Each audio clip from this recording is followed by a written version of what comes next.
Јана и Јована Симовски беа меѓу првите деца на кои им беше поставен сензор кој треба да им го олесни мерењето на гликемија.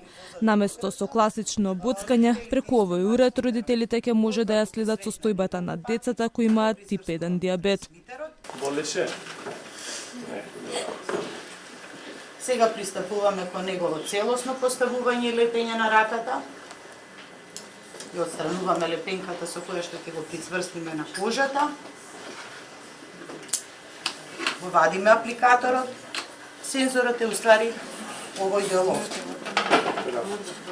Ова навистина ќе ни го олесни животот, но сепак се надеваме дека ќе продолжат и да ни дават од кога ќе наполниме 18 години со оглед на тоа дека ни остануваат уште само 2 години сензори и после назад на бцкање ќе биде навистина лошо. Нашиот родител ќе ни гледа колку ни е низок, колку ни е висок шеќерот, не мора да се разбудуваме во 3 сатот са бајле за да мериме.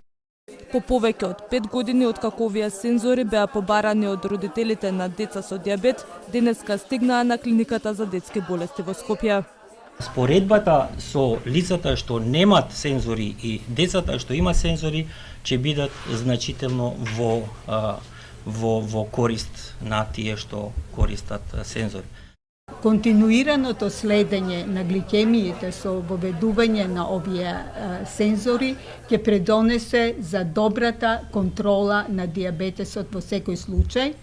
Исто така ќе се намали всушност ќе избегнеме често боцкање кај децата, најмалку 3 до 5 пати дневно за следење на гликемијата со гликомерите, бидејќи сепак тоа е и непријатно и болно чувство кај децата. Освен малолетните лица со тип 1 диабет, овие сензори ќе ги добијат и лицата со компликации, а министерот меѓутоа најави дека ќе ги набави овие уреди и за останатите пациенти. Меѓутоа побара од надлежните да не доцнат со тендерите и да не го кочат здравството, во спротивно ќе излезе со име и презиме и ќе каже кој е виновен. На 14 ноември се одбележува Светскиот ден на диабетичарите, кои со месеци чекаат да добијат ленти и лекови за третирање на болеста.